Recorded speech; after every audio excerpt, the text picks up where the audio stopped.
বিসমিল্লাহির রহমানির রহিম। সুপ্রিয় সুধী, আসসালামু আলাইকুম। আজকে যে টপিক নিয়ে আলোচনা করব সেটা হচ্ছে দণ্ডবিধি কিংবা পেনাল কোড 1860 হিস্ট্রি, ইতিহাস, the historical background of the Indian penal code or the historical background of the penal code 1860। আমরা জানি পেনাল কোড একটা দণ্ড সংক্রান্ত সাধারণ আইন। এটাকে সাধারণ আইন বলার একটাই কারণ যে কোনো ধর্মবর্ণের মানুষ, যে কোনো শ্রেণী পেশার মানুষ এই আইনের অধীনে যে সমস্ত অপরাধ রয়েছে সেই অপরাধের অধীনে শাস্তিযোগ্য হবে। এটা একটা কারণ সাধারণ। আর দ্বিতীয় কারণ হচ্ছে বাংলাদেশে আরো কিছু স্পেশাল আইন রয়েছে যেগুলোতে মূলত অপরাধ করলে শাস্তি হয়, যেমন স্পেশাল পাওয়ার অ্যাক্ট, নারী শিশু নির্যাতন দমন আইন। এগুলো মূলত স্পেশাল আইন, এগুলো সাধারণ আইন নয়, কারণ স্পেশাল কিছু অপরাধকে এটার মধ্যে অন্তর্ভুক্ত করা হয়েছে। পেনাল কোডের হিস্ট্রি আলোচনা করার আগে একটা জিনিস মনে রাখতে হবে যে হিস্ট্রিটাকে দুই ভাগে বিভক্ত করা যায়। একটা হচ্ছে 1833 সালের আগের অবস্থা, একটা হচ্ছে 1833 সালের পরের অবস্থা। 1833 সালের আগের অবস্থা এই ভারতীয় উপমহাদেশে কেমন ছিল? তখনকার সময় কেউ যদি কোনো অপরাধ করত তাহলে নিজস্ব ধর্ম অনুযায়ী তার বিচার হতো। হিন্দু ধর্ম অনুযায়ী হিন্দু ধর্মাবলম্বীদের বিচার হতো, ইসলাম ধর্ম অনুযায়ী মুসলিমদের তাদের অপরাধের বিচার হতো। এটা একটা বিষয়। এটাতে একটা সমস্যা দেখা দিল। কি সমস্যা? প্রথম যেটা সমস্যা সেটা হচ্ছে দুই ধর্মের মানুষের মধ্যে যদি অপরাধ সংঘটিত হয় তখন কোন আইন অনুযায়ী বিচার হবে, এটা একটা সমস্যা হলো। তখন যেটা দেখা দিল যে একটা ইউনিফর্ম ল পাশ করা উচিত, ইউনিফর্ম একটা আইন পাশ করা উচিত যেটাতে সমস্ত ধর্মের মানুষকে একটা অপরাধের মধ্যে নিয়ে আসা যায়। এই চিন্তা থেকেই একটা ইউনিফর্ম পেনাল কোড তৈরি করার জন্য প্রয়োজন দেখা দিল। আচ্ছা, এখন যেটা হলো আরেকটা বিষয়, ধর্মীয় আইনের অধীনে যখন কোনো ব্যক্তিকে শাস্তি দেওয়া হতো তখন যেটা হতো সেটা হচ্ছে যে চোখের বদলে চোখ, হাতের বদলে হাত, জীবনের বদলে জীবন, অর্থাৎ ডিটারেন্ট পানিশমেন্ট, যেটাকে an I for an I, and a hand for a hand, A life for a life, এই থিওরি যেটাকে আমরা ডিটারেন্ট পানিশমেন্ট কিংবা দৃষ্টান্তমূলক শাস্তি বলি, সেটা মূলত দেয়া হতো। কিন্তু এটা দীর্ঘদিন চর্চা করার পর একটা স্টেজে এসে যেটাকে পরবর্তীতে সেটা পরিবর্তন হয়ে কিছু কিছু অপরাধের জন্য পিকুইনারি কম্পেনসেশনের বিধান করা হলো। যে খুনের জন্য ঠিক আছে শাস্তি হবে মৃত্যুদণ্ড, কিন্তু ছোটখাটো চুরি কিংবা আত্মসাৎ এইরকম অপরাধগুলোর জন্য মূলত পিকুইনারি কম্পেনসেশন কিংবা ফাইন দেওয়া হলো, আর্থিক দণ্ডের বিধান করা হলো। কিন্তু তাতে করেও সমস্যার সমাধান হলো না, কেননা ধর্ম এখানে একটা বড় ফ্যাক্টর হয়ে দেখা দিল যে কোন ধর্ম অনুযায়ী বিচার করা হবে। এই প্রয়োজন থেকে 1833 সালে একটা আইন পাশ হলো যেটাকে চার্টার অ্যাক্ট বলে। চার্টার অ্যাক্টটা এই ভারতীয় উপমহাদেশের আইনের ইতিহাসে, শুধু পেনাল কোড নয়, সমস্ত আইনের ইতিহাসে খুব ইম্পর্টেন্ট একটা আইন। আমি শুধু সালগুলো বলে যাব, একটু মনোযোগ দিলে খুব সিম্পল হিস্ট্রিটা। সালগুলো বলে যাব, এই সালগুলোর সঙ্গে আমাদের সম্পৃক্ততা থাকলে আমরা পেনাল কোডের হিস্ট্রিটা খুব দ্রুত মনে রাখতে পারবো। 1833 সালে চার্টার অ্যাক্ট পাশ করা হলো। চার্টার অ্যাক্টটা কি? চার্টার অ্যাক্ট তৎকালীন আমরা জানি যে তিনটা প্রেসিডেন্সি শহর ছিল, একটা হচ্ছে ক্যালকাটা, একটা হচ্ছে বোম্বে, একটা হচ্ছে মাদ্রাস। এই প্রেসিডেন্সি শহরগুলোতে তাদের আইন পাশ করা হতো এবং আইনগুলো প্রয়োগ করা হতো প্রেসিডেন্সি শহরে। অর্থাৎ সারা ভারতে ইউনিফর্ম কোনো দণ্ড সংক্রান্ত আইন ছিল না, সারা ভারতে দণ্ড সংক্রান্ত আইন ছিল না। চার্টার অ্যাক্টের মাধ্যমে ব্রিটিশ পার্লামেন্ট ঘোষণা করলো বা একটা ডিক্লারেশন দিল যে এখন থেকে প্রেসিডেন্সি শহরের জন্য আলাদা আইন হবে না, পুরো ভারতবর্ষের জন্য একটা ইউনিফর্ম আইন তৈরি করা হবে। এই চার্টার অ্যাক্টের এটা একটা খুব ইম্পর্টেন্ট ফিচার, ইম্পর্টেন্ট একটা ক্যারেক্টারিস্টিক্স বা বৈশিষ্ট্য, যে পুরো ভারতবর্ষের আইন প্রণয়নের চিন্তাটা চার্টার অ্যাক্টের মাধ্যমেই প্রতিফলিত হয়। তো চার্টার অ্যাক্ট প্রণয়ন করা হলো, বোম্বে, মাদ্রাস এবং ক্যালকাটার আইন প্রণয়ন ক্ষমতা রহিত করা হলো এবং একটা সেন্টার আইন তৈরি করার জন্য একটা লেজিসলেটিভ কাউন্সিল গঠন করা হলো। এই লেজিসলেটিভ কাউন্সিল গঠন করা হলো ক্যালকাটাতে, কারণ ক্যালকাটা তখনকার সময় ব্রিটিশ ভারতের একটা অন্যতম নগরী ছিল। এই ক্যালকাটাতে লেজিসলেটিভ কাউন্সিল গঠন করা হলো। লেজিসলেটিভ কাউন্সিল কি? লেজিসলেটিভ কাউন্সিল হচ্ছে পুরো ভারতবর্ষের জন্য আইন প্রণয়ন করা সংক্রান্ত কাউন্সিল। সেই লেজিসলেটিভ কাউন্সিলের যিনি প্রধান তাকে বলা হয় গভর্নর জেনারেল ইন কাউন্সিল। তাহলে 33-এর মধ্যে কিন্তু এখনো আমরা আছি। গভর্নর জেনারেল ইন কাউন্সিল, এই গভর্নর জেনারেল ইন কাউন্সিলকে আরেক নামে ডাকা যায়, সেটা হচ্ছে গভর্নর জেনারেল ইন ইন্ডিয়া, জিজিআই। এই জিজিআই পোস্টটা কিন্তু একদিনে তৈরি হয়নি, এটারও একটা ইতিহাস আছে যেটা 33 সালের আগের ইতিহাস। সেটা কি? সেটা হচ্ছে 1773 সালে রেগুলেটিং অ্যাক্ট পাশের মাধ্যমে জিজিবি অর্থাৎ গভর্নর জেনারেল ইন বেঙ্গল নামে একটা পোস্ট তৈরি করা হয়, যে পোস্টে আইন প্রণয়নের সর্বোচ্চ ব্যক্তি হিসাবে গণ্য হয় গভর্নর জেনারেল ইন বেঙ্গল কিংবা জিজিবি। তৎকালীন গভর্নর জেনারেল ইন বেঙ্গল ছিলেন লর্ড ওয়ারেন হেস্টিং। পরবর্তীতে এই রেগুলেটিং অ্যাক্ট পাশের মাধ্যমে জিজিআই গঠন করা হয়, অর্থাৎ গভর্নর জেনারেল ইন ইন্ডিয়া, যেটাকে আমি গভর্নর জেনারেল ইন কাউন্সিল বললাম। তো এই লর্ড উইলিয়াম বেন্টিং তৎকালীন গভর্নর জেনারেল ইন কাউন্সিল ছিলেন। কখন? যখন 1833 সালে এই প্রেসিডেন্সি শহরগুলোতে আইন প্রণয়ন ক্ষমতা রহিত করা হয়, তখনকার গভর্নর জেনারেল ইন কাউন্সিল ছিলেন লর্ড উইলিয়াম বেন্টিং।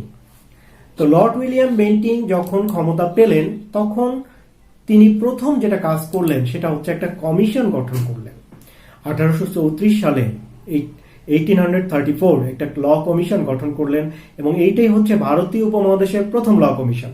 এখান থেকে জুডিশিয়ারি কিংবা বার কাউন্সিলের এমসিকিউ আসতে পারে যে ভারতীয় উপমহাদেশের প্রথম ল কমিশন কখন গঠন করা হয়।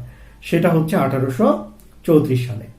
তো গভর্নর জেনারেল ইন কাউন্সিল তিনি ল কমিশন গঠন করলেন, এবং ল কমিশনের 4 জন মেম্বার দিয়ে ল কমিশন গঠন করা হলো, যে মেম্বারের একজন চেয়ারম্যান এবং 3 জন মেম্বার কিংবা সাধারণ সদস্য রাখা হলো।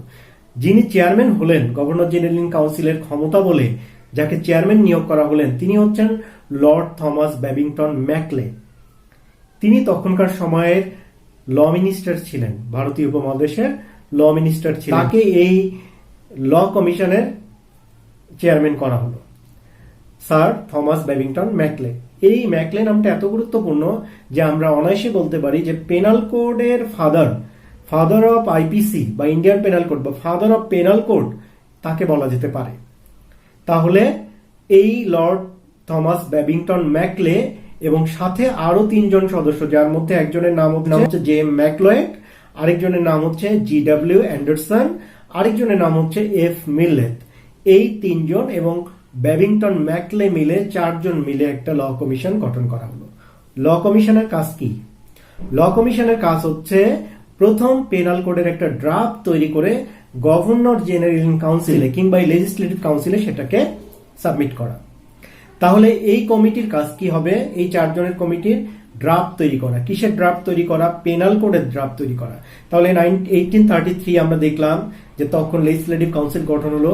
1834 দেখলাম যে তখন মূলত একটা ল কমিশন গঠন করা হলো। তো ল কমিশন যখন এই ক্ষমতা পেয়ে গেল যে একটা ড্রাফট তৈরি করতে হবে 1834-এ, তখন তারা ড্রাফট তৈরির কাজে হাত দিলেন পেনাল কোডের।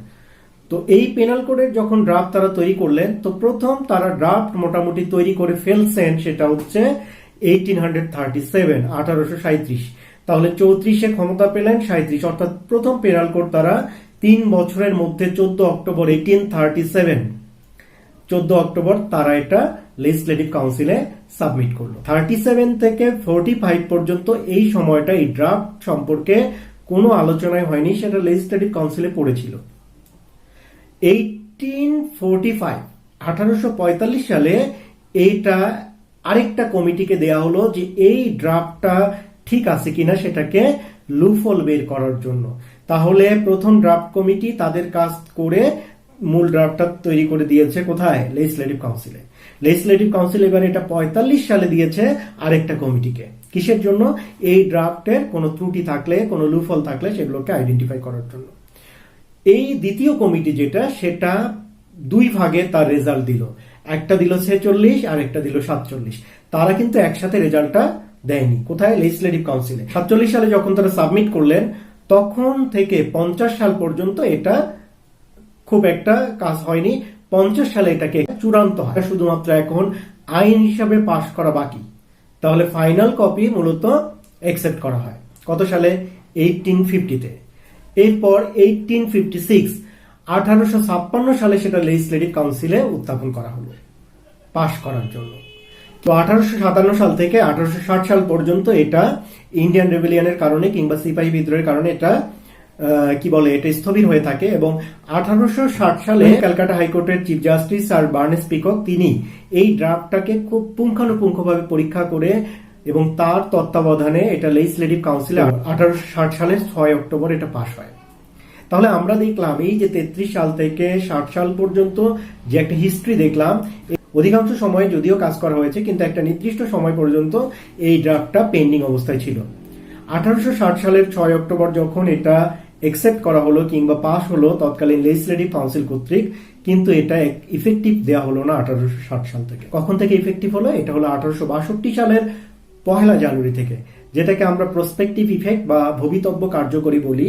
যে কখনো একটা আইন তৈরি করে আইনের ইফেক্টিভ দেয়া হয় ভবিষ্যৎকাল থেকে, যেমন 1 তারিখ আইন পাশ করে 10 তারিখ থেকে কার্যকর হবে, অর্থাৎ আজকে থেকে কার্যকর হবে না, আজকে 1 তারিখ, এটা কার্যকর হবে 10 তারিখ থেকে, এটাকে প্রসপেক্টিভ ইফেক্ট বলে। আর যদি অতীত থেকে কার্যকর হয়, যেমন 1 তারিখ আইন পাশ করা হলো ডিসেম্বর মাসে কিন্তু এটা কার্যকর হবে নভেম্বর মাসের 1 তারিখ থেকে, তাহলে এটাকে রেট্রোস্পেক্টিভ ইফেক্ট বা ভূতাপেক্ষ কার্যকরী বলে।